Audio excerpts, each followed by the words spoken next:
जो उनकी इकॉनमी अब नहीं रुक सकती, वो इकॉनमी मैं मैं मैं कहता हूं जिनका कबाड़ भी बिक रहा है अब उनका इंडिया का, वो इस तरह कि रशिया ने जो टैंक बेचे थे हम वापस खरीद रहा है उनसे। आज हम देख सकते हैं कि गरीबी की हालत में सिर्फ एक ही देश दिखाई दे रहा है पूरे एशिया में, वो है पाकिस्तान। इंडिया से जो उन्होंने रशियन टैंक बेचे थे बहुत पुराने अरसे में, अब उनके पार्ट और दूसरी चीजें भारत से वापस लेकर, वो तो भाई उनका कबाड़ में बिक रहा है, उनके तो पता नहीं गुड लक ऐसी है उनकी। मुल्क टूटा इस वजह से कि इलेक्शन से पहले 13 साल तक इस मुल्क पर 2 फौजी आमरों ने अपने दिल के अरमान पूरे किए। इस मुल्क को तबाह करने में उन्होंने कोई कसर नहीं छोड़ी। कि सऊदी अरेबिया और बहरीन जो है वो भी यूपीआई सिस्टम को जो है वो अडॉप्ट करना चाहते हैं। तो यहाँ पर गधों के साथ भी रेप केसेस हमें देखने को मिले हैं, यहाँ पर गधों के साथ भी हमें रेप केसेस देखने को मिले हैं कि गधों के साथ भी, गधों को भी नहीं छोड़ा, उनके साथ भी रेप कर दिया। ये अवाम है, तो हम में, इंसानों में और जानवरों में क्या फर्क रह गया? कोई फर्क नहीं है। यहाँ पर पूरा हैंडसम भीख मांगते पाया गया है, वो जो कभी अपने आप को पाकिस्तान की जरूरत, अवाम पाकिस्तान का सबसे बड़ा मसीहा, सबसे बड़ा रहनुमा बताया करता था, जिसे अब भीख भी नहीं मिल रही। अब देखिए ना, आईएमएफ आपकी 10 महीने से लकीरें निकलवा रहा है। नहीं, वो बकायदा लकीरें निकलवा रहा है। अब ये लेके आओ, अब ऐसे करो, अब नाच के दिखाओ, अब ये हर काम कर रहे हैं उसके मुताबिक, मगर वो फिर भी आपकी बात नहीं मान रहे। कैशलेस सोसाइटी बन चुकी है और उसका गवर्नमेंट को फायदा ये है कि कोई ब्लैक मनी नहीं है, हर चीज जो है वो सामने होके आ रही है और टैक्स कलेक्शन उनकी बेहतर होगी। दोस्तों, आप सभी को पता ही है कि डिजिटल ट्रांजैक्शन में भारत दुनिया से बहुत ही ज्यादा आगे है और भारत का यूपीआई ट्रांजैक्शन सिस्टम पूरी दुनिया में एक रिवॉल्यूशन लेकर आया है। दुनिया के काफी सारे देश भारत के यूपीआई को अडॉप्ट कर चुके हैं और दोस्तों इस लिस्ट में और 2 बड़े देश सऊदी अरब और बहरीन भी भारत के यूपीआई को अपने देश में लागू करने जा रहे हैं और ये भारत के लिए एक बहुत बड़ी जीत है। वहीं पाकिस्तानी मीडिया ये चर्चा कर रहा है कि इस वक्त भारत की तरक्की की क्या बात करें, इस वक्त भारत अगर कबाड़ बेचना चाहे तो वो भी बिक जाए।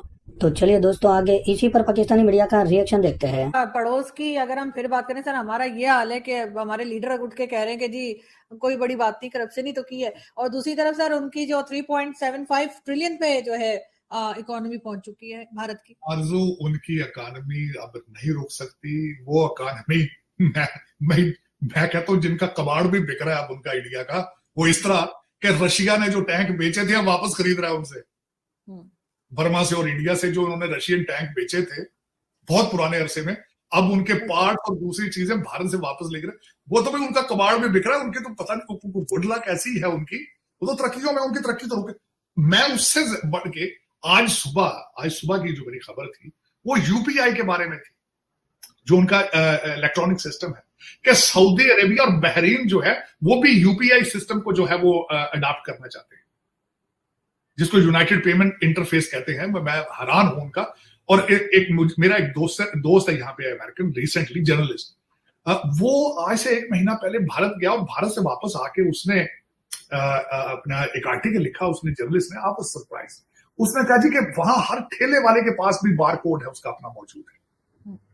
कैशलेस सोसाइटी बन चुकी है और उसका गवर्नमेंट को फायदा ये है कि कोई ब्लैक मनी नहीं है, हर चीज जो है वो सामने होकर आ रही है और टैक्स कलेक्शन उनकी बेहतर होगी और लोगों के लिए कन्वीनियंट है कि वो जहां जाते हैं वो बार कोड पे अपना एक दूसरे को पे कर रहे हैं। अब वो यूपीआई जो है वो एक तो उसमें ये मैं बताना चाहूंगा, इस वक्त यूरोप अमेरिका सबको मिलाकर इलेक्ट्रॉनिक उनकी ट्रांजेक्शन जो है उनको वो सब सरपास कर चुके हैं।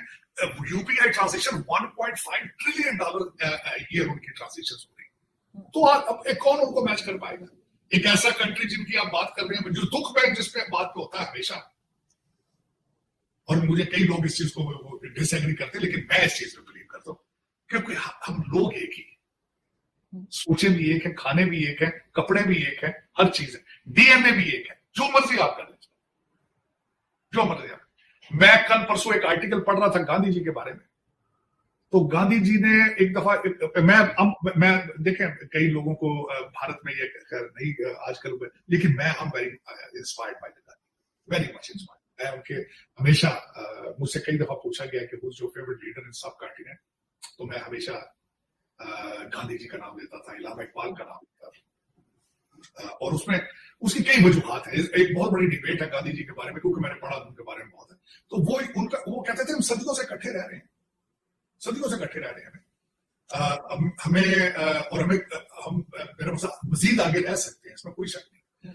बल्कि उसमें इसमें कोई शक नहीं है, इस प्रूवन क्या हमारा डीएनए एक है, इसमें कोई शक नहीं। तो लेकिन देखें कि उनकी तरक्कियां, उनकी चीजें जो है वो रिमार्केबल, इसमें कोई शक नहीं है। यहाँ पे अमेरिका में उन्होंने जो नेटो प्लस को डिनाई कर दिया कि हम नहीं जाएंगे। उसके बाद मैंने आपको यूपीआई के बारे में बताया, इकोनॉमी उनकी, मैं उनके बारे में बिल्कुल डिटेल से पढ़ रहा था, रिसेशन प्रूफ है, रिसेशन का कोई बिल्कुल खदशा नहीं है और मुसलसल ग्रोथ पे, अमेरिका की इकोनॉमी से ज्यादा ग्रोथ पे जा रही है भारत की इकोनॉमी। रिमार्केबल, मैं समझता हूँ इसमें कोई शक नहीं है, इसमें कोई शक नहीं है।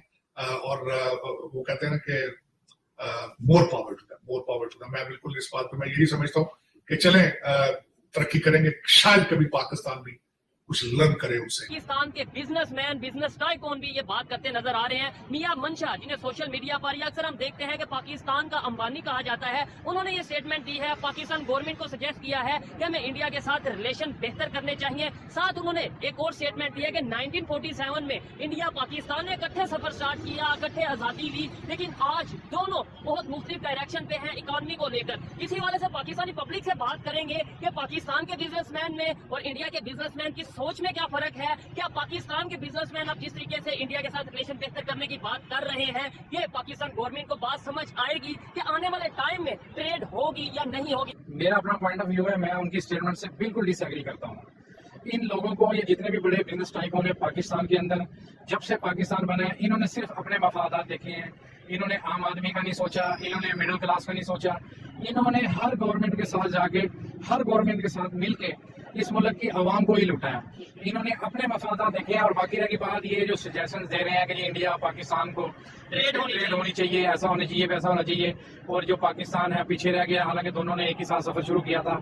इसका ये है कि आप लोगों ने हमें इस काबिल ही नहीं छोड़ा, शुरू दिन से आपने हम लोगों को इस काबिल ही नहीं छोड़ा कि हम किसी भी मामले में किसी भी कंट्री को हम कम्पिटिट कर सकें। आपने हमेशा हमें डिस्टेबलाइज किया है, हमें डिग्रेड किया है। हमारे जो अगर कोई अच्छा, अब जैसे मैं इंपोर्टर हूँ, आजकल इंपोर्टर्स का ये हाल है कि इंपोर्टर्स को काम करना मुहाल हुआ है। क्या इंपोर्ट करते हैं आप? मैं ये मोबाइल एक्सेसरीज वगैरह इंपोर्ट करता हूँ। कहाँ से इंपोर्ट करते हैं? हम चाइना से इंपोर्ट करते हैं। अब इशू ये है कि जो चीज हम जब ये 6 महीने 8 महीने पहले जाए 180 या 200 210 का डॉलर था, हम वो चीज 210 डॉलर में इंपोर्ट कर रहे थे, आज वो हमें 330 में भी नहीं इंपोर्ट हो रही है। अच्छा, जो उन्होंने बात की है, देखें इख्तलाफात होंगे बिजनेसमैन से या जो भी, लेकिन मैं अगर अपनी ओपिनियन की बात करूँ, मेरे ख्याल से उन्होंने ये बात की है कि उन्होंने सफर हमने इंडिया पाकिस्तान इकट्ठा साथ किया। आज इकोनॉमी में, आज उनके बिजनेसमैन की अगर बात करें, दुनिया के टॉप 10, टॉप 5, इवन टॉप 3 में जाते हैं। हमारे यहाँ पे टॉप 50 में भी शायद कोई मुश्किल से आता हो। क्या वजह है? सोच में क्या फर्क है उनके इंडिया के बिजनेसमैन और पाकिस्तान के बिजनेसमैन में? सोच में क्या फर्क है? सोच में यह फर्क है कि वो अपनी कौम का सोचते हैं। उनके जो लीडर है, जैसे भी है, सियासत वहाँ की भी गंदी है, मगर इतनी गंदी नहीं है कि यहाँ पे जितने भी प्राइम मिनिस्टर आए हैं, मैंने तो देखा 47 से लेकर आज तक किसी भी प्राइम मिनिस्टर को इन्होंने खुल के खेलने नहीं दिया।